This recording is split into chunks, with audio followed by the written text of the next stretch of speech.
Good evening. Welcome to the Pearl Report. I'm Diana Lin. At 60, many Hong Kong people face leaving a job they've had for years. They might be kept on, but often with curtailed benefits and job security.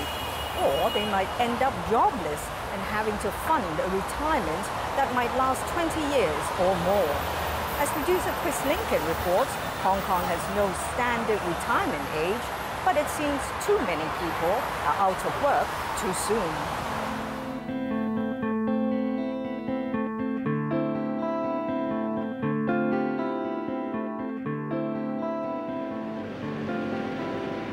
Retirement system developed in the 70s, 80s, based on the assumption that a lot of baby coming up, based on the assumption that your body deteriorates to the point that by the time when you are 50-something, 60, you don't want to work, right? Based on the assumption that you live another 10 years, 15, or 12 years after you retire, you die, right? We're living longer, so Terry Lum says throw out those assumptions. We are talking about 83, 84 years life expectancy. That means you still have 24 years to go. So most people will not have enough money to last for 24 years of living without income. 24 years past 60, the age civil servants on a government pension can retire. That age was copied by many big private employers under the Occupational Retirement Scheme, a voluntary provident fund paid out as a lump sum to workers before the mandatory provident fund, which is available at 65. Overseas, retirement age often means the age at which people can collect state pension benefits. Countries hit by hard economic times, like the US, are putting the age up. You'll need to be 67 to get full Social Security benefits. Greece, too, is raising the pension age to 67.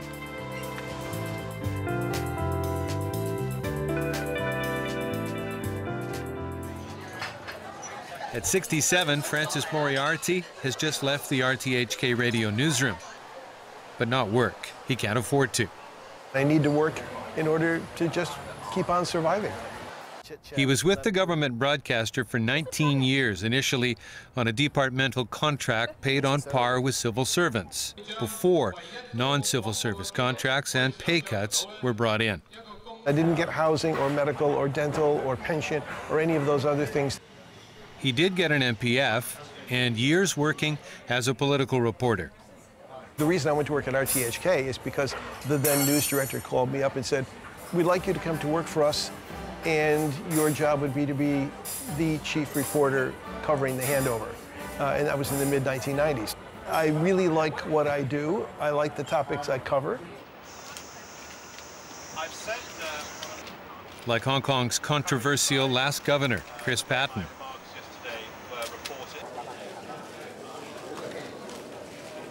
Francis followed U.S. President Bill Clinton. Covering his trip to China, Beijing, Shanghai. It wasn't exclusively politics. Francis was there for the trial and appeals of convicted murderer Nancy Kissel. The Nancy Kissel case was indeed a highlight, maybe in some ways a low light, because it was a really emotionally difficult and demanding case to cover. Francis Moriarty, RTHK. Francis worked his last RTHK shift at the end of March. What does this budget say about you and for your own vision for Hong Kong? RTHK was unwilling to offer me another contract. The last few contracts had been a little difficult, but they had come through. They searched for other people to do my job, and as far as I know, unsuccessfully. Hong Kong right now is my home. And I have a brother that lives here. It's opened its arms to us. He says he'll relocate if he needs to. You have to be realistic about life and income and all of those things. Physically, I can still do the job. Mentally, I think I can still do the job. I leave it for others to judge. If you're not hit by something really bad medically and you've got a job to do, how long can you go on in something that is not really physically demanding? There is no hard evidence on this one, but I think that common sense right now is up to late 70s should be definitely not a problem at all. Last month, the government started a consultation on raising the retirement age from 60 to 65 for new civil service recruits and for discipline services to 57. instead of 55. Incumbent civil servants could also be kept on. We would allow the heads of departments more flexibility to employ civil servants who have reached the retirement age beyond their retirement age. If government take the lead to do something, the business sector will follow very soon. Weeks ago, we started asking the Employers Federation and also the Hong Kong General Chamber of Commerce to sit down with us to talk about whether its members would indeed follow the government lead and employ people until they were 65. Those repeated requests have gone unanswered. The only motivation is labor shortage. And if there are no labor shortage, the employer would not extend the retirement age. The government says the labor participation rate of our elderly people is lower than South Korea, Singapore, and Japan. In Japan, for instance, the government says 78.3% of people are working from age 55 to 59. In Hong Kong, it's 61.7%. It gets more pronounced. Between 60 and 64 years of age, 60.5% of Japanese people are working, while in Hong Kong, it's 37.7%. A 4-month government consultation on its population policy was completed in February.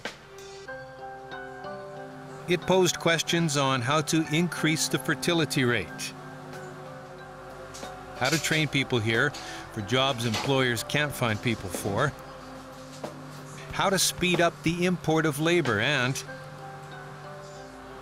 how to get people who are already here to work, including people aged 55 to 64. Labor leader Lee Cheuk-yan says he's skeptical about this consultation. The point is just to, sort of have a propaganda on the problem of an aging population and justify the importation of labor. No local job displacement in the first place, no suppression of wages. This is not our objective. Our objective is to really replenish, supplement the labor force to enable the economy to grow.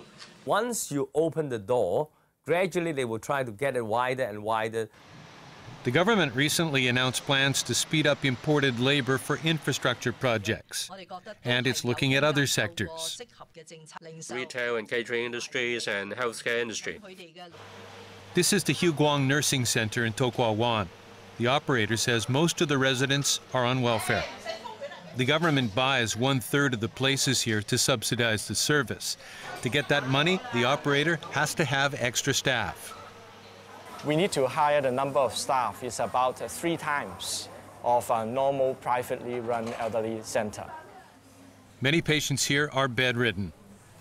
Usually have maybe 2 or even more times of stroke and some kind of serious domestic accidents. He says it's hard to keep the unskilled frontline workers who do the physical work with patients. In these first 3 months, when they can get property management work or even some other cleaners work, they will just move out. We can't pay high enough to attract them into our field. If any worker wants to stay in this company beyond 60 years old, are you happy to have them stay? More than happy. 61-year-old Poon Kwan Chun has been a frontline worker since coming to Hong Kong from Guangzhou 12 years ago. She has spent a decade at this center. When I first came to Hong Kong, I saw this kind of work needs more people, so it's easier to get a job.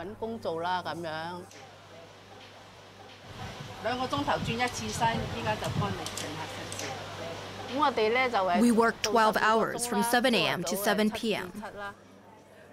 The job is quite difficult. When I'm tired of working, I'll retire. There's no age restriction. I work if I'm capable, to the limits of my physical ability. The vital thing is, the boss wants to hire me. To compete for young workers, Hugh Guang offers secondary school graduates a 3-year package of work and part-time schooling through the Open University. That gets them a healthcare workers certificate. And after they finish their 3-year contract, they will be eligible to move up to more professional training. 2 more years of full-time study, and they can become an enrolled nurse, or EN, after 5 years. That's a step below a registered nurse. If I am the EN, the nurse, I can earn more and more stable for my life.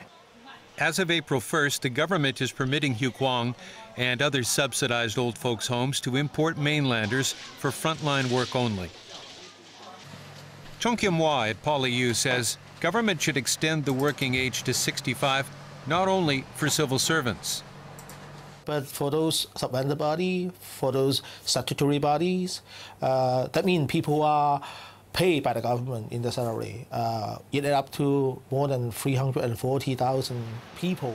I think that would create some kind of momentum or pressure to make it a practice for more employers.